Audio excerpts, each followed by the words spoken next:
Welcome back dear students, job Mantra के online portal पर आपका स्वागत है। बहुत सारे बच्चों को कंफ्यूजन है कि सर फॉर्म कैसे फिलअप किया जाएगा और फॉर्म फिलअप करने में क्या क्या डॉक्यूमेंट की रिक्वायरमेंट है, कैसे फॉर्म फिलअप किया जाएगा, पूरा स्टेप बाय स्टेप हम लोग इस वीडियो में डिटेल में जानने वाले हैं। तो जो लोग फॉर्म अप्लाई करने के लिए बिल्कुल रेडी हो चुके हैं तो भाई अब वो इस वीडियो को ध्यान से देख लें, जिससे कि उनका ये कंफ्यूजन क्लियर हो जाए। और अगर आप फॉर्म भर रहे हैं, ठीक है, तो आप मोबाइल में इस वीडियो को देखते रहिए। और अगर आपके पास लैपटॉप है तो स्टेप बाय स्टेप प्रोसेस को फॉलो भी कर सकते हैं। प्रोसेस फॉलो करने से बेनिफिट ये रहेगा कि आपका जो फॉर्म है ना वो सही तरीके से फिलअप किया जाएगा, फिलअप हो जाएगा और आपको कोई भी दिक्कत नहीं आने वाली। बात बाकी बहुत ही ज्यादा इंफॉर्मेटिव वीडियो है, स्टेप बाय स्टेप हम लोग हर एक स्टेप को लेकर के चलने वाले हैं। तो पूरी वीडियो को ध्यान से देखिएगा, कैसे क्या करना है ये हम आपको सब कुछ डिटेल में बता रहे हैं। तो ध्यान दीजिएगा, सबसे पहले जब आप पेज को ओपन करेंगे, पेज ओपन कहां से करेंगे, तो आपको टेलीग्राम पर लिंक दिया जा रहा है, रजिस्ट्रेशन कैसे करना है, ठीक है, पूरा डिटेल में बताने वाले हैं। तो टेलीग्राम पर आपको लिंक मिल जाएगा, कमेंट सेक्शन में भी आपको जो है लिंक दे रहे हैं भाई। वहां से क्लिक करते ही आपके सामने कुछ इस तरीके से पेज ओपन होकर के आ जाएगा। ध्यान दीजिएगा, ये हमारा ऑफिशियल पेज है। यहाँ पे आप देख सकते हैं examinationservices.nic.in, ये इनकी आधिकारिक पेज है, ठीक है। और इस पेज पर आते ही कुछ इस तरीके से आपको इंटरफेस दिखेगा। और ध्यान दीजिएगा, इस पेज में यहाँ पर अगर आप पहले से रजिस्टर्ड हैं एनटीए में, क्योंकि एनटीए जो ना बहुत सारे एग्जाम को कंडक्ट करा रही है, ठीक है, तो अगर आप पहले से एनटीए में रजिस्टर्ड हैं तो आपको सीधे लॉगिन करना है। यहाँ पे देखिए ऑलरेडी रजिस्टर्ड कैंडिडेट के लिए ऑप्शन दिया गया है। और अगर आप पहली बार अप्लाई कर रहे हैं, ठीक, आरओ के लिए, तो ध्यान दीजिएगा आपको रजिस्टर योरसेल्फ वाले सेक्शन में नीचे की ओर जाना है। तो जब नीचे की ओर जाएंगे तो यहाँ पे देखिए न्यू रजिस्ट्रेशन लिखा हुआ है, ठीक है। पहले से रजिस्टर्ड है तो आपको इस वाले सेक्शन पे जाना है, लॉगिन, और आपका लॉगिन आईडी और पासवर्ड जो होता है उसको दे करके रजिस्टर कर देना, लॉगिन कर लेना है। लेकिन जैसे ही न्यू रजिस्ट्रेशन पे जाएंगे, पहली बार अगर आप अप्लाई कर रहे हैं तो आपको नेक्स्ट पेज में कुछ इस तरीके का देखने को मिलेगा इंटरफेस। डिटेल एडवर्टाइजमेंट, अगर आप पूरा डिटेल में पढ़ना चाहते हैं कि क्या एलिजिबिलिटी है, क्या मिलेगा, क्या होगा, कैसे फॉर्म फिलअप करना है, कितना फॉर्म फीस लगने वाली है, तो सब इस पेज पर इस डिटेल एडवर्टाइजमेंट में लिखा रहेगा। और अगर आप, क्योंकि आप जॉब मंत्रा से जुड़े हुए हैं, हम लोगों ने सारी डिटेल आपको ऑलरेडी पहले ही प्रोवाइड करा दी है, तो आपको इसको डाउनलोड करने की जरूरत नहीं है। स्क्रॉल करके, मतलब ऐसे सरका करके, ये देखिए यहाँ पे स्क्रॉलर लगा होता है, सरका करके नीचे आइएगा तो यहाँ पर ये नहीं दिखाई देगा, सुनो पहले। ये भाई हमारी तरफ से जो है चैंपियन बैच स्टार्ट हुआ है। चैंपियन बैच में आपको 45 डेज के अंदर पूरा कोर्स कंप्लीट करा दिया जाएगा, आरओ पीएस नहीं, आरओ और कंप्यूटर असिस्टेंट का, ठीक है। 45 दिन के अंदर आपका कोर्स कंप्लीट हो जाएगा। अगर आप 100% तरीके से अपना एक सीट पाना चाहते हैं तो आपको चैंपियन बैच से जुड़ना चाहिए। हम लोग फुल्ली डेडिकेटेड है आपको आरओ कंप्यूटर असिस्टेंट बनाने के लिए। हमारी पूरी टीम लगभग आपके लिए तैयार है, लगभग नहीं तैयार है, 100% तैयार है। सब चीज़ें हमारे यहाँ 100% है, क्योंकि ऑलरेडी हम लोग जो है ना काफ़ी समय से इस चीज़ का इंतजार कर रहे थे और अब मौका आ गया है परफॉर्मेंस देने का, आपकी तैयारी अच्छे से करवाने का। तो आपको चैंपियन बैच से जरूर जुड़ना चाहिए। आगे बढ़ते हैं। ये अलग दिखाई नहीं देगा तो ये खोजने मत लगना कि सर आप स्क्रॉल किए थे तो वो हमको दिखना चाहिए, नहीं दिखेगा भाई, ये वाला पेज आएगा, ठीक है। अब यहाँ पर ये बोल रहा है कि क्या आपने पूरा डॉक्यूमेंट ठीक से पढ़ लिया है, तो हाँ यहाँ पे टिक कर दीजिए कि हाँ मैंने जो है ना सब चीज़ पढ़ लिया है और मुझे सब चीज़ अच्छे से पता चल गया है। और आपको क्या करना है, क्लिक हियर टू प्रोसीड। जैसे ही यहाँ पर क्लिक करेंगे तो आपके सामने अगला पेज ओपन होकर के आ जाएगा। अगला पेज क्या है, ध्यान दीजिएगा, इस तरीके से आपको अपना पर्सनल डिटेल फिल करना है, ठीक है। अब जैसे यहाँ पे देखिए कैंडिडेट का नेम, ये हम लोगों ने पर्सनली फिल करके रखा हुआ है। तो ध्यान दीजिएगा, कैंडिडेट का नेम आप यहाँ पे फिल कर दीजिएगा।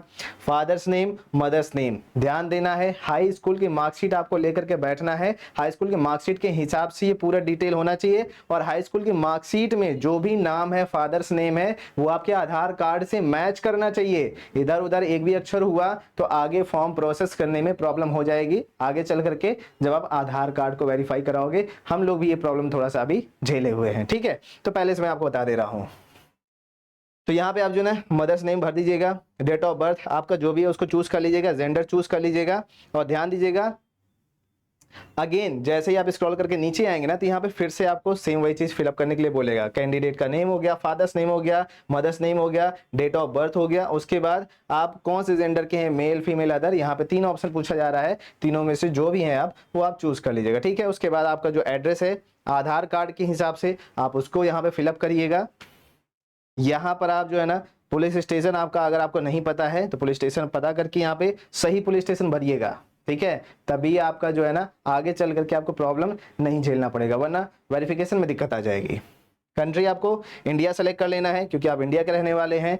उसके बाद जो है स्टेट, डिस्ट्रिक्ट, पिन कोड ये सब आप अपना फिलअप कर लीजिएगा। जो एक्टिव ईमेल एड्रेस है जिसमें ईमेल आए, ओटीपी आए, तो आप वो डेटा फिलअप कर सको, ठीक है। तो ये आप जो है यहाँ पे फिल कर लीजिएगा। मोबाइल नंबर फिल कर लीजिएगा जो करंट हो, एक्टिव हो, और यहाँ पर वो मोबाइल नंबर आपको ऐड करना है जो आधार कार्ड से कनेक्टेड हो, वो सबसे बेस्ट ऑप्शन आपका रहने वाला है, ठीक है। इसके बाद आपको जो है यहाँ पे देखिए प्रेजेंट एड्रेस जो भी है, मान लीजिए आपका प्रेजेंट एड्रेस कुछ और है, परमानेंट एड्रेस कुछ और है, तो यहाँ पे एक ऑप्शन आएगा परमानेंट एड्रेस और प्रेजेंट एड्रेस का। यहाँ पर सेम है, अगर आपका प्रेजेंट एड्रेस जो भी आपने एड्रेस फिल किया है वो दोनों अगर सेम है तो यहाँ पे टिक लगा दीजिएगा, दोबारा आपको एड्रेस फिल करने की जरूरत नहीं पड़ेगी, ठीक है। और अगर प्रेजेंट एड्रेस और परमानेंट एड्रेस अलग अलग है तो दोनों आपको फिल करना रहेगा, ये आपको हमेशा याद रखना है। उसके बाद नेक्स्ट क्या है, पासवर्ड चूज कर लेना है, ठीक है। पासवर्ड में आपको ध्यान रखना है कैपिटल लेटर में होना चाहिए, स्मॉल लेटर में होना चाहिए, नंबर भी होना चाहिए और स्पेशल सिंबल भी होना चाहिए, ठीक है। सभी जब सटीक होगा, सही तरीके से पासवर्ड आप कॉम्बिनेशन बना करके रखें। और ध्यान दीजिएगा 8 कैरेक्टर से 13 कैरेक्टर के बीच का होना चाहिए, 8 से कम नहीं होना चाहिए और 13 कैरेक्टर से ज्यादा नहीं होना चाहिए, अदरवाइज ये भी आपका आगे जो है बढ़ेगा ही नहीं फॉर्म, यहीं पर एरर बता देगा। याद रखना 8 से 13 कैरेक्टर के बीच का आपका पासवर्ड होना चाहिए, कैपिटल, स्मॉल, नंबर और स्पेशल सिंबल चारों जो है उसमें ऐड होने चाहिए। वैसे एक एग्जाम्पल अगर बताऊं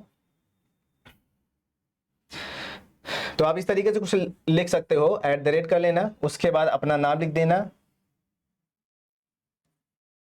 ठीक है। उसके बाद 359, ओके, काउंट कर लो 1 2 3 4 5 6 7 8 9 कैरेक्टर का है। आप अपना फर्स्ट नेम लिख देना, @ लिख देना, उसके बाद जो ना कोई भी रैंडम नंबर, 8 कैरेक्टर से ज्यादा, 13 कैरेक्टर से कम, ठीक है, 8 से 13 के बीच का आपको रखना है, इसमें ये चीज आपको ध्यान रखनी है, ठीक है।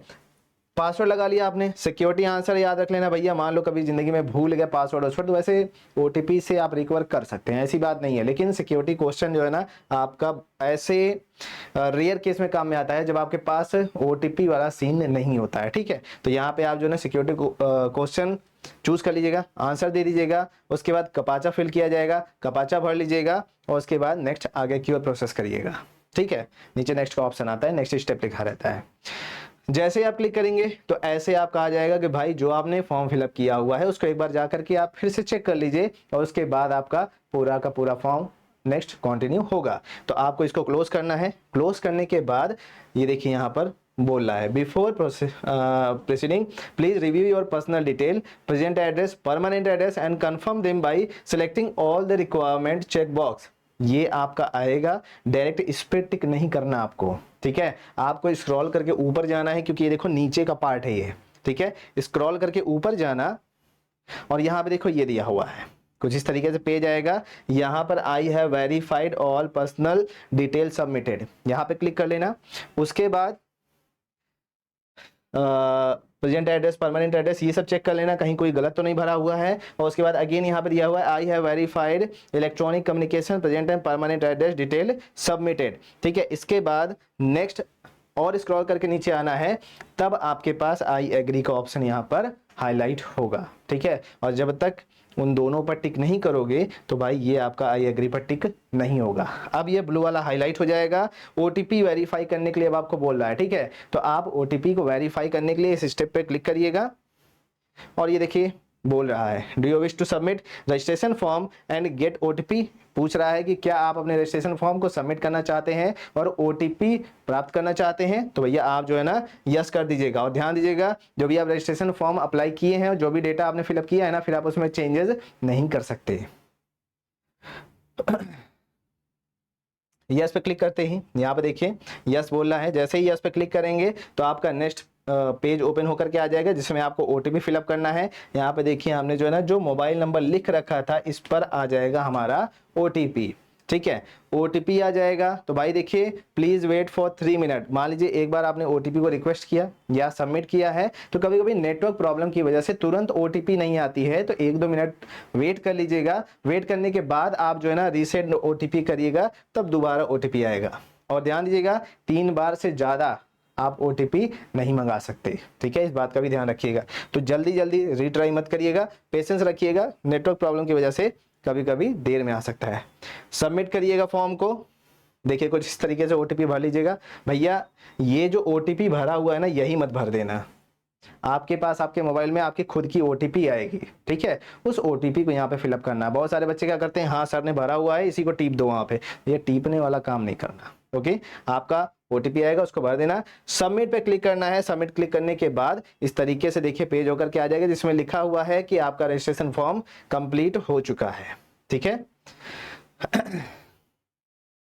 नेक्स्ट स्टेप पे आना है, एप्लीकेशन फॉर्म व्यू पर। तो आपको कुछ करना नहीं, स्क्रॉल करके नीचे की ओर आना है। तो ये देखिए फिलअप एप्लीकेशन फॉर्म दिया हुआ है, ठीक है। एप्लीकेशन नंबर ये आप स्क्रीनशॉट करके रख लीजिएगा, ये बहुत ही ज़्यादा इंपॉर्टेंट है। वैसे जैसे ही आप सबमिट करोगे तो एप्लीकेशन नंबर आपके मोबाइल पर भी रिसीव हो जाएगा, ठीक है। हालांकि स्क्रीनशॉट करके रख लेना, मान लो फ्यूचर यूज़ के लिए आप इसको जो है ना संभाल के रख सकते हैं। और ध्यान दीजिएगा, ऐसी जितनी भी चीजें आप रजिस्टर करते हैं ना, उनको उठा करके तुरंत गूगल ड्राइव पर सेव कर लिया करिए, ठीक है। गूगल ड्राइव पर सेव करने का बेनिफिट ये रहता है कि आपका मोबाइल गुम हो जाए, चोरी हो जाए, खो जाए, तो भी आप गूगल ड्राइव पर लॉगिन करके आप दोबारा से वो सभी डेटा को रिट्रीव कर सकते हैं, वापस पा सकते हैं, ठीक है। तो फिलअप एप्लीकेशन फॉर्म पे क्लिक करना है और इतने सारे डॉक्यूमेंट आपको फिलअप करने हैं। अभी नहीं, अभी कहीं जाना नहीं है, अभी हम लोग पूरा डिटेल में समझने वाले हैं कि और क्या क्या करना है। तो अब आपको करना क्या है, नेक्स्ट स्टेप पे चलना है। स्क्रॉल करके नीचे आइए, तो यहाँ पे देखिए पर्सनल डिटेल का ऑप्शन दे रहा है, ठीक है। पर्सनल डिटेल पर क्लिक करिएगा। पर्सनल डिटेल पर क्लिक करने के बाद अब आपको इस तरीके से पेज खुल करके आ जाएगा। यहाँ पे देखिए पर्सनल डिटेल लिखा हुआ है, ठीक है। अभी तक हम लोगों ने कॉन्टैक्ट डिटेल को फिल किया है, या पर्सनल डिटेल हम लोग भरेंगे। पर्सनल डिटेल में हमारा सेम वही रहेगा जो अभी हम लोगों ने स्टार्टिंग में फिलअप किया है। अपना नाम, date of birth, gender, father's name, mother's name, सभी हम लोग फिलअप कर देंगे, ठीक है। इसके बाद यहाँ पे देखिए मदर्स नेम के बाद नेशनैलिटी पूछेगा, तो यहाँ पे इंडियन सेलेक्ट कर लेना, ठीक है। अगर आप बाहर देश के हैं, अप्लाई कर रहे हैं, तो कुछ और सेलेक्ट कर सकते हैं, लेकिन यहाँ पर आपको चूज करना है इंडियन, ठीक। इंडियन चूज करने के बाद अब यहाँ पर जैसे ही स्क्रॉल करके नीचे की ओर आएंगे, तो यहाँ पे are you original resident domicile of state of UP, क्या आप यूपी के रहने वाले हैं, ये पूछ रहा है, तो यहाँ पे यस कर दीजिएगा। कैटेगरी जो आपकी होगी, ठीक है, वो सेलेक्ट कर लीजिएगा। ST, SC, OBC, general, EWS, ये सभी ऑप्शन यहाँ पे आते हैं। कैटेगरी, कंफर्म कैटेगरी दोनों सेम होना चाहिए। अगर आप फिजिकली हैंडीकेप हैं तो यहाँ पर यस कर लेना, अदरवाइज नो पे ही टिक रहने देना।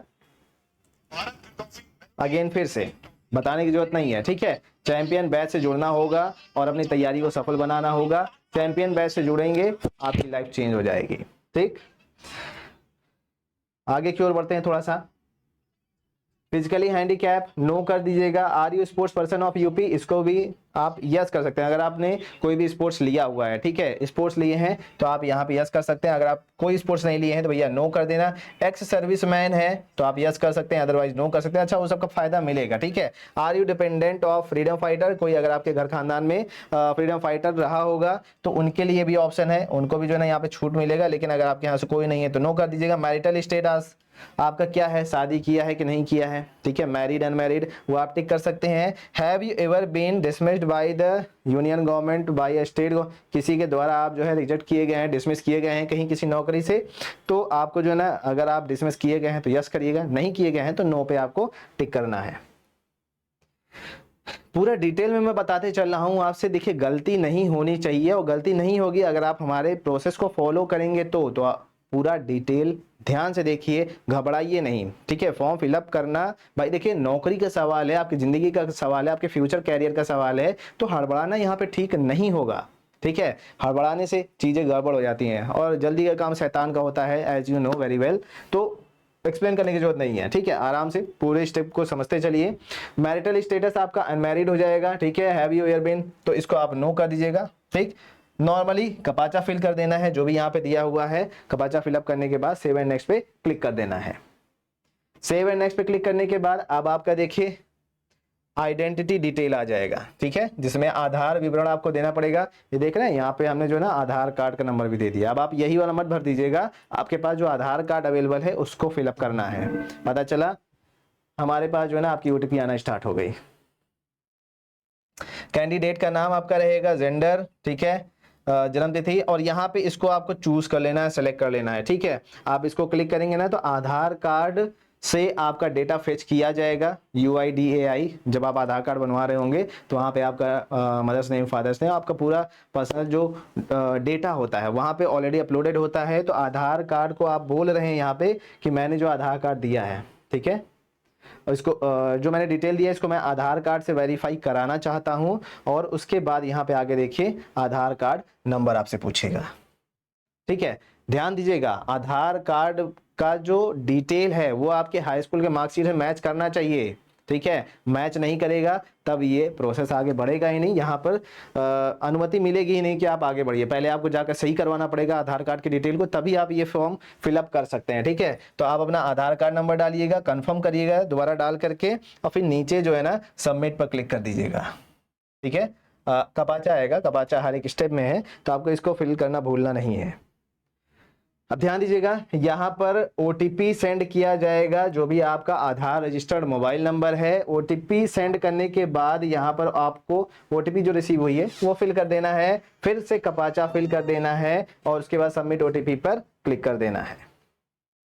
नेक्स्ट क्या है, आपकी पहचान आधार के साथ जो है ना सफलतापूर्वक सत्यापित कर दी गई है। अब हम लोग जो है एक डमी लेकर के चल रहे थे तो जिसका जो है प्रॉपर सबमिट नहीं हो पा रहा था, तो इस वीडियो को बनाने में इसलिए थोड़ा सा टाइम लग गया, क्योंकि आप यहाँ पे देखेंगे नाम कुछ और था, पहले राजेश कुमार था, ठीक है। देखिए यहाँ पे नाम जो है पहले कुछ और था, लेकिन जब हम लोग सबमिट कर रहे थे डमी डेटा दे करके तो वो आपका एक्सेप्ट नहीं कर रहा था। तो वहीं से हम लोग को पता चला कि आप जो डिटेल फिल कर रहे हैं, देखिए यहाँ पर नाम चेंज हो गया, ठीक है। तो जो आप फॉर्म फिल कर रहे हैं आपका फिल किया हुआ डेटा आधार कार्ड का डेटा दोनों सेम होना चाहिए, ठीक है।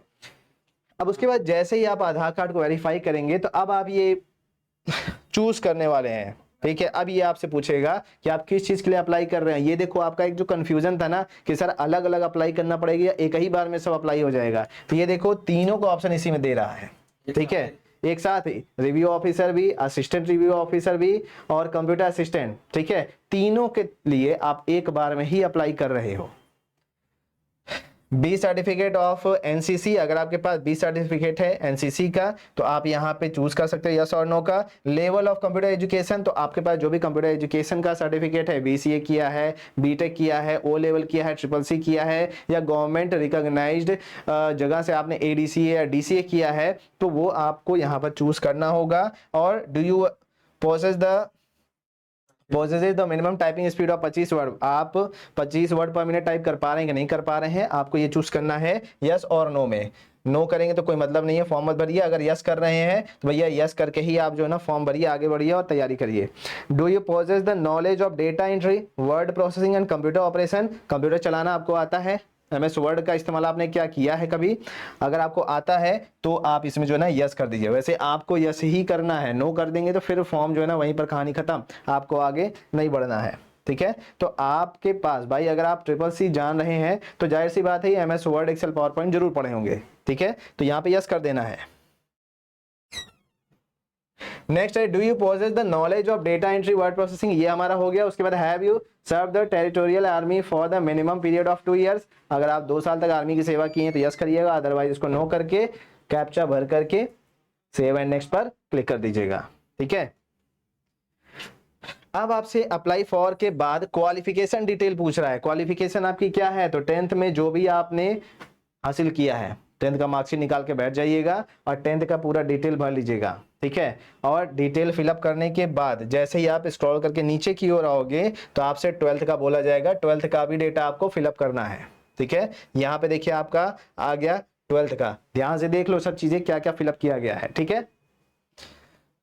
स्टेटस पास है या नॉट एप्लीकेबल है, ये 2 आएगा, तो स्टेटस पास करना है। ईयर कब था, 12th आपने कब पास किया है, साइंस है, कॉमर्स है, आर्ट है, ये पूछेगा। उसके बाद नेम ऑफ इंस्टीट्यूशन चूज कर लीजिएगा, परसेंटेज ऑटोमेटिक आएगा, ठीक है। परसेंटेज पे चूज कर लीजिएगा, टोटल मार्क्स, ऑब्टेन मार्क्स, ये जो ना ऑटोमेटिक ले लेगा। और उसके बाद अच्छा टोटल मार्क्स आपको फिल करना है, ऑब्टेन मार्क्स आपको फिल करना है, कितना आप पाए हैं। इसको नहीं पता ना कितना आप पाए हैं हाई स्कूल में, इसको क्या पता आप कौन है क्या पाए हैं, ठीक है। और उसके बाद जो है ना ये मार्क्स को ऑटोमेटिक कैलकुलेट कर लेगा। इंस्टीट्यूट नेम एंड एड्रेस भैया ये आप भर दीजिएगा। उसके बाद और स्क्रॉल करके नीचे आना है। स्क्रॉल करने का मतलब होता है सरका के नीचे की ओर आना, ठीक है। आप इसको ऊपर सरकाएंगे डेटा आपका नीचे आएगा।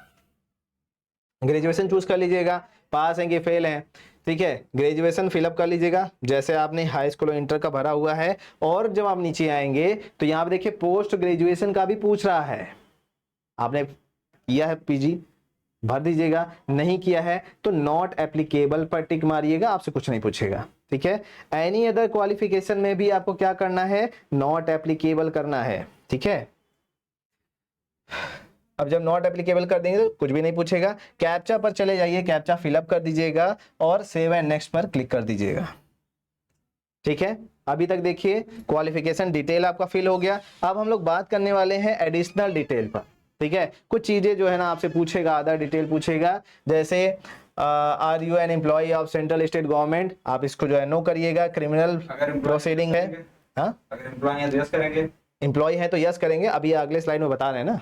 हाँ क्रिमिनल प्रोसीडिंग, आप क्रिमिनल है या किसी चीज में फंसे हुए हैं, कभी आपके ऊपर एफआईआर हुआ है, कुछ हुआ है तो आपको जो है ना ये सब डिटेल यहाँ पे फिल करना है। लेकिन अगर आप नीट एंड क्लीन है, आपके ऊपर कभी कुछ नहीं किया गया है तो आप नो नो करके भी कैप्चा को फिलअप करके आगे की ओर प्रोसेस कर सकते हैं, ठीक है। और अगर आप are you an employ of central state government, अगर आप इसको यस करते हैं तो आपके सामने कुछ इस तरीके का जो है ना ऑप्शन ओपन होकर के आएगा, ठीक है। Have you applied for NOC which shall be produced at the time of document verification, TV के टाइम सिलेक्शन होने के बाद, ठीक है। सिलेक्शन होने के बाद ये आपका जो है ना एनओसी का तामझाम पाया जाएगा, ठीक है।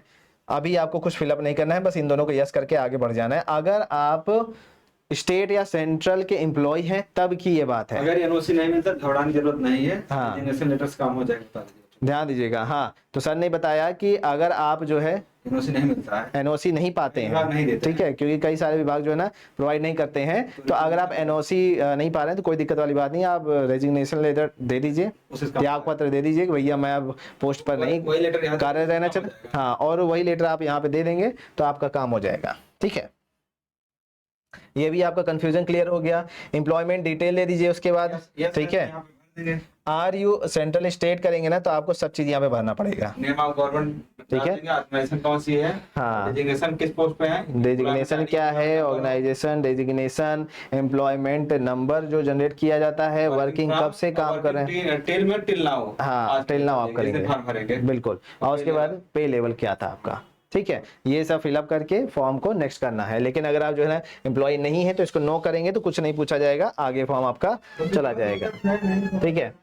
तो हम यहाँ पे क्या करते हैं, हम जो है नहीं भाई, नौकरी अगर होती तो हम ये फॉर्म क्यों फिलअप करते, ठीक है। अब क्योंकि स्टार्टिंग फेज है हमारा, हमने अभी तक कहीं अप्लाई नहीं किया है तो हम लोग इसको क्या करेंगे, नो करेंगे। अगर आप कहीं ऑलरेडी अप्लाई कर चुके हैं, आप कहीं जॉब कर रहे हैं तो इसको यस करिएगा, ठीक है। कैप्चा फिलअप करिए, फिर से सेव एंड नेक्स्ट पर जाइएगा। तो अब आपके पास जो है ना एम्प्लॉयमेंट डिटेल भी पूछ लिया गया है। आगे चलिए, आपसे बोलेगा कि अब आप इसको सबमिट करना चाहते हैं कि नहीं, तो यस पर टिक कर दीजिएगा। यस पर टिक करने के बाद अब आपसे जो है ना ये देखिए कैप्चर लाइव फोटोग्राफ वाला सीन आ चुका है, ठीक है। तो अगर आप लैपटॉप से फिलअप कर रहे हैं, अभी देखो हम लोग फॉर्म जो है ना लैपटॉप से फिलअप कर रहे थे, ठीक है। तो जिनका भी हम फॉर्म फिलअप कर रहे थे उनका जो है ना भाई हम लोग लाइव फोटो नहीं ले पा रहे थे, तो आपके पास एक ऑप्शन आएगा कि इस तरीके का क्यूआर कोड दिया जाएगा, ठीक है। इस तरीके का क्यूआर कोड दिया जाएगा, स्क्रॉल करके थोड़ा सा नीचे आ जाना, ठीक है। क्यूआर कोड दिया जाएगा। अब ये सिक्योरिटी पर्पज से थोड़ा सा हटा दिया गया, पता चला तुम इसी को स्कैन मार के अपनी फोटो अपलोड मार दो, ठीक है, तो ये एक्सेप्ट नहीं किया जाएगा। तो क्यूआर कोड को अपने मोबाइल से आराम से स्कैन करना, आपके मोबाइल में कैमरा ओपन हो जाएगा और एनटीए की वेबसाइट खुल जाएगी, ठीक है। और जैसे ही आपका जो है लाइव कैमरा चालू होगा तो आपको ये ध्यान रखना है कि बैकग्राउंड आपका प्लेन होना चाहिए, अदरवाइज आपका फॉर्म रिजेक्ट हो जाएगा। अब प्लेन बैकग्राउंड के साथ ये दाढ़ी मूंछ जो है ना बढ़वा के मत भैया फोटो खिंचवा लेना, क्योंकि आधार कार्ड के साथ आपकी जो करंट फोटो है वो मैच करेगा सिस्टम ऑटोमेटिक, क्योंकि एआई का यूज जमाना चल रहा है, तो एआई का यूज करके दोनों फेस को मैच कराया जाता है, ठीक है। और ध्यान दीजिएगा, अभी मैं एग्जांपल दिखा रहा हूँ, तो अगर दाढ़ी मूंछ बनवा करके बढ़िया सा फिट फाट हो करके फोटो अपलोड करोगे तो दोनों फोटो मैच कर जाएगी। अब यहाँ पे देखिए, हमारी करंट फोटो जो है ना कुछ और थी और पहले की फोटो कुछ और थी, तो ये देखो साफ साफ बता गया है दोनों, हालांकि एक ही इंसान है, लेकिन अब मैंने बताया ना ये दाढ़ी मूंछ बाल बढ़ा दिया इन्होंने। पहले ये जो है ना देखिए देखो कैसे हुआ करते थे, ठीक। तो एक्चुअली वो क्या है ना, आधार कार्ड से ली गई फोटो है, ठीक। तो आधार कार्ड में जो फोटो आती है आपको पता ही है, बहुत ही स्मार्ट फोटो आती है, और हम लोग जो बाद में खिंचवाते हैं तो बेकार ही आती है।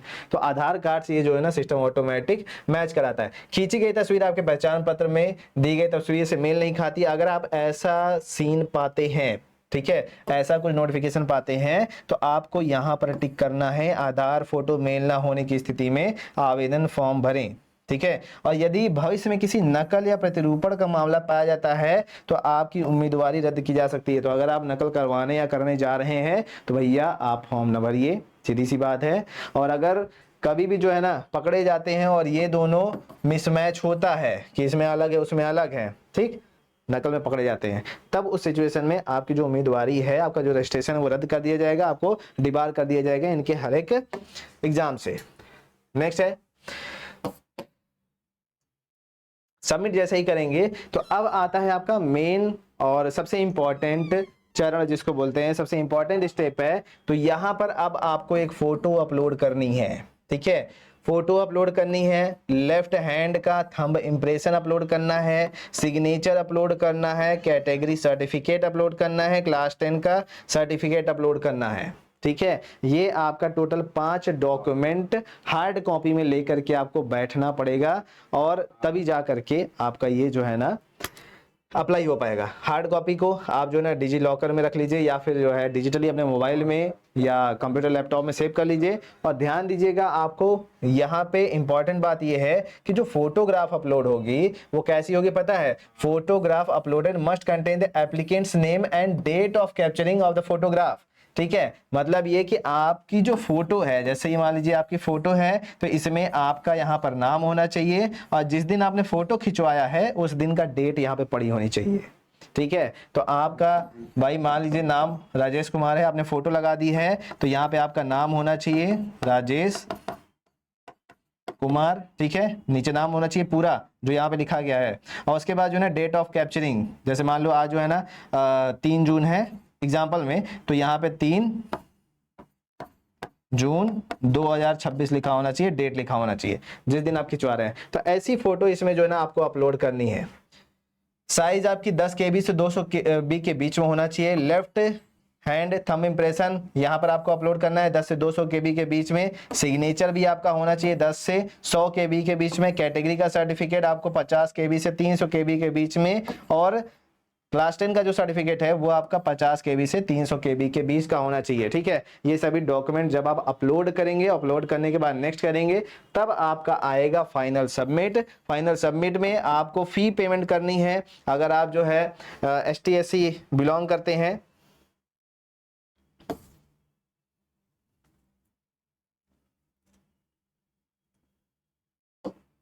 ठीक है, अगर आप जो है ST SC से बिलोंग करते हैं, ST SC, ठीक है, और EWS, तो आपकी जो फॉर्म फीस रहने वाली है वो 1000 रुपए होने वाली है। और अगर आप जो है ना जनरल या OBC हैं तो आपकी जो फॉर्म फीस होने वाली है वो 1200 रुपए प्लस ऑनलाइन ट्रांजेक्शन फीस, ठीक है, 10-20 रुपए लगता है, 5 रुपए, तो वो आपका जो है लगेगा, और उसके बाद आपका फाइनल सबमिट फॉर्म हो जाएगा। इस तरीके से आप अपने फॉर्म को, जो आप RO का फिलअप करना चाह रहे हैं, प्रॉब्लम आ रही है, इस तरीके से आप सक्सेसफुली अपने फॉर्म को फिलअप कर सकते हैं, ठीक है। तो पूरी वीडियो को ध्यान से देखा अगर आपने, तो आपको अब प्रॉब्लम को फेस नहीं करना होगा। अब आपको टेंशन लेने की जरूरत नहीं है, आपका फॉर्म जो है ना 100% तरीके से फिलअप हो चुका है। बहुत ज़्यादा टाइम भी कंज्यूम नहीं हुआ, आपको परेशान भी नहीं होना पड़ा, बार बार जो है चक्कर नहीं लगाना पड़ा, और आपका जो प्रॉब्लम था ना वो भी सॉल्व हो गया है। 5 डॉक्यूमेंट आपको लेकर के बैठना पड़ेगा, जो कि हमने आपको बता दिया है क्या क्या है वो डॉक्यूमेंट। उनको लेकर के बैठेंगे तो आपको दिक्कत नहीं आने वाली है, ठीक है। RO कंप्यूटर रजिस्ट्रेशन के लिए एक ही फीस है। हाँ, सभी के लिए एक ही फीस है। 1200 भरना 1200 रुपये आपको देना है। सभी की फीस जो है ना एक कॉमन 1200 रुपये ही है। सभी के लिए आप एक जो है ना साथ उसमें apply भी हो अप्लाई हो जाएगा। बस। बिल्कुल ठीक है, तीनों फॉर्म के लिए एक साथ आप अप्लाई कर रहे हैं, ये चीज़ ध्यान रखिएगा। और अगर तैयारी करना है तो एक बार फिर से मैं याद दिला दूं आपको, हमारा चैंपियन बैच स्टार्ट हो चुका है, रजिस्ट्रेशन ओपन है। जल्दी से जाकर के हमारे चैंपियन बैच को ज्वाइन करिए, अपनी तैयारी को सफल बनाइए। और सफल बनाने के साथ साथ भाई जैसे ही आपका सिलेक्शन होगा ना, तो हमारे जो आरडी सर हैं वो आपको एक ग्रैंड पार्टी भी देने वाले हैं, ये बात सीक्रेट है। ठीक है, तो मिलते हैं हम लोग नेक्स्ट क्लास में। फॉर्म फिलअप करके जल्दी से कमेंट करिए, चैंपियन बैच को ज्वाइन करिए, अपनी तैयारी को सफल बनाइए। मिलते हैं नेक्स्ट अब हम अपनी क्लासेस में, तब तक के लिए खुश रहिए, मस्त रहिए और फॉर्म फिलअप जरूर कर लीजिए। बहुत आसान है, मैंने आपको आसान तरीके से समझा दिया है। सभी को गुड बाय।